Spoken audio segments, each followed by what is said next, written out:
So the House Republicans are actually using their leverage, and they are keeping Kevin McCarthy from becoming the Speaker of the House.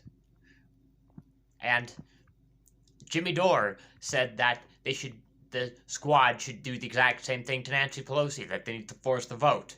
But then people didn't listen to him, and they smeared him.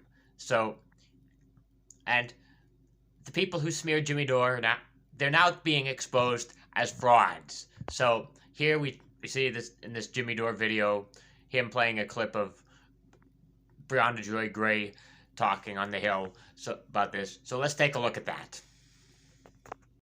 So what's going on today? I'm here with Aaron Mate. So you know what's happening in Congress right now. So they can't elect a speaker because there's a handful of right-wing Republicans that have demands, and they're asking for something for their vote.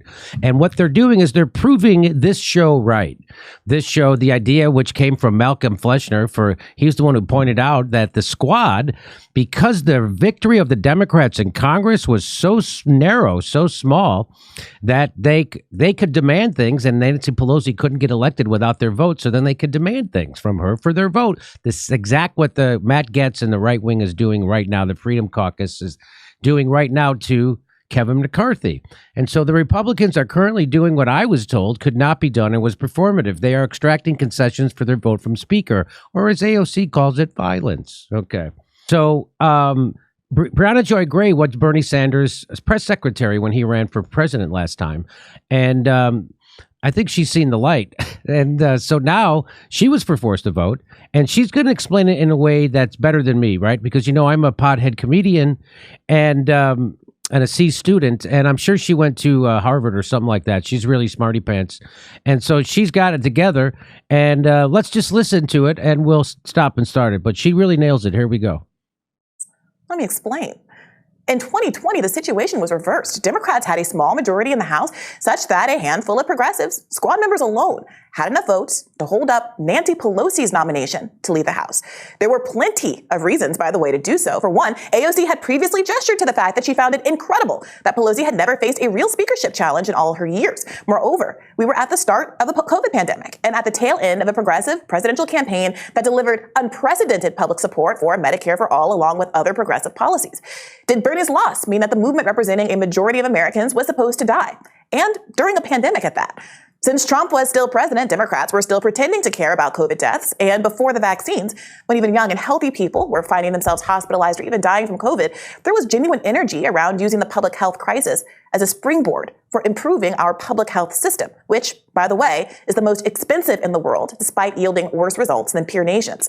Disgruntled progressives who made up a significant part of the Democratic Party base had dutifully voted for Biden, despite warnings from folks like myself who said that doing so without establishing some conditions would mean that Biden would ultimately betray most, if not all, of his campaign promises. And in the weeks after the election, progressive YouTube politico and comedian Jimmy Dore floated a simple idea to get something in return for those very progressive voters. An idea, in fact, that he gleaned from the DSA's own handbook. That is, you guessed it, force the vote. So, as they were saying, the Republicans have guts, the Democrats do not, and the fraud squad does not. And if you have guts, if you want to use your leverage, you need to force the vote. And that's what force the vote was about. It's about using leverage. And everyone supported force the vote. All the left-wing political commentators on YouTube supported force the vote. And the only reason that people started changing their mind about force the vote, it was because they got a phone call from the DNC, because they're funded by the DNC, that told them that no, you can't support force the vote. Whoever supports force the vote, they need to be smeared, and that's why they've been smearing Jimmy Dore ever since. The same people who lied to us about Russiagate, the same people who lied to us about Syria, the same people who lied saying defending Anna Kasparian for blackmailing Jimmy Dore, they've been exposed. They're not looking too good right now. While the Republicans who actually don't like Kevin McCarthy, they're actually using their leverage and keeping Kevin McCarthy from being speaker. And that's how you have a country like America with two right-wing parties.